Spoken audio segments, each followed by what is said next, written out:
Assalomu alaykum qadrli yurtdosh va obunachilar. Mana bugun ishlarimizni Chust tumaniga chiroyli holatda yetkazib berdik. Kech bo'lishiga qaramasdan sizlar holatlarni ko'rishlaringiz mumkin.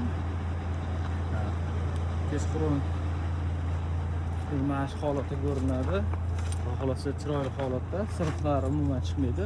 10%, 20% sho'r chiqishi mumkin deb aytiladi. Xudo xolasa shu sho'rlari ham deyarli xudo xolasa umuman chiqmaydi. Chunki mana bu urilgan ishlar Chust tumaniga kelgan bo'lsa ham, bu ishlar qayerdan kelgan degan savolni berganimda, sizlar tomonidan kelgan, mana shu Bag'dodda ishlari deb aytyapti. Endi kim olib kelgan, buni pechat yo'q ekan.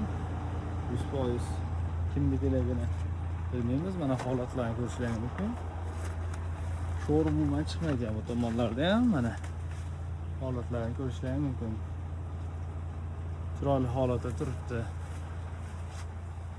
Kimga mana shunday Bag'dodda ishlar kerak bo'lsa, buni aloqaga chiqishlaringiz mumkin. Holatlarni o'zlaringiz baho beraverasizlar. Sinoqlari umuman chiqmaydi. Sho'r 10%, 20% deyiladi. Sho'ri shu xudo xolasa shu 10% degani ham umuman chiqqani yo'q.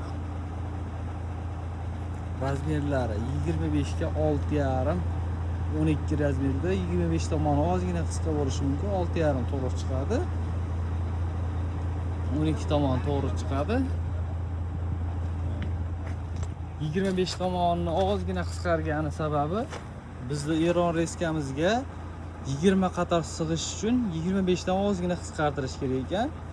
Bu 19 qatorda to'g'rilab bo'lmaydi. O'shaning uchun Eron reskamizga to'g'ri kirmay qolgani uchun ozgina qisqargan xolos. Deyarli umuman sezilarli darajada emas. Kimga kerak bo'lsa, vodiy bo'ylab 3000 talik, 4000 talik, 5000 talik, 6000 talik, 10000 talik mashinalarni yetkazib beramiz. Aloqaga chiqishlaring mumkin.